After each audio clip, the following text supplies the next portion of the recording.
bansa. VP Inday, earlier we talked about the Bukana Bridge, and you made mention that you're going to refer the Yes. situation with the former president. Ano po yung desisyon ni Yes. former president? Nag-ano lang ako kanina kung pwede ko ba kwento yung backstory ng Bukana Bridge. And then he said na okay sa. VP Inday, earlier we talked about the Bukana Bridge, and you made mention that you're going to refer the Yes. situation with the former president. Ano po yung desisyon ni Yes.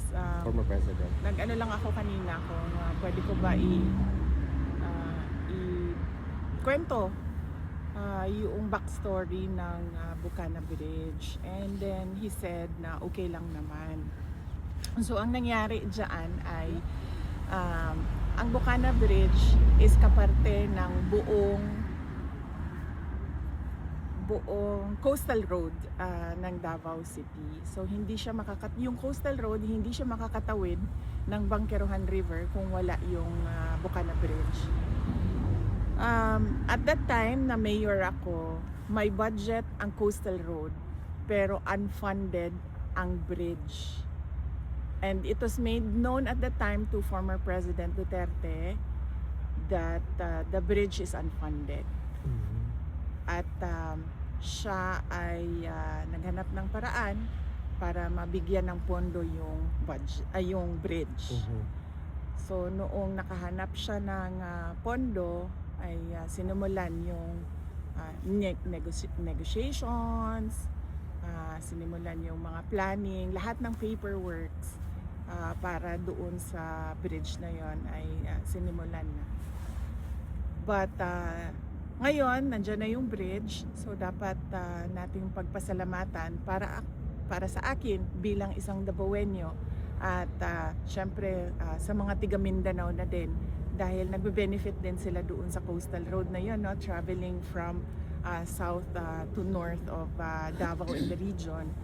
Nagpapasalamat kami kay dating Pangulong Rodrigo Duterte dahil hindi siya tumigil sa paghahanap ng pondo para doon sa tulay.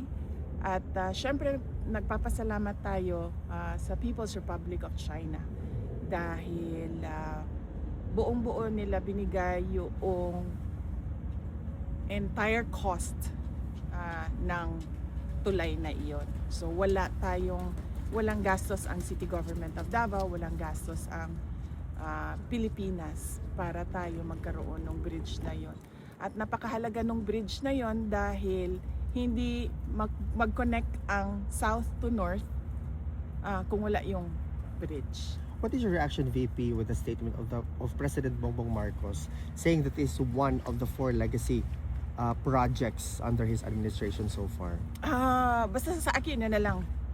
Bilang Dabawenyo at bilang Mindanaon, nagpapasalamat ako kay dating Pangulong Rodrigo Duterte dahil ang totoo talaga niyan, alam niya at the time yung problema ko bilang mayor.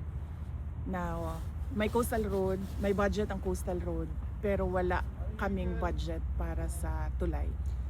At and yes, as I said, yung source of fund ang People's Republic of China. Sila yung pinagpapasalamatan ko.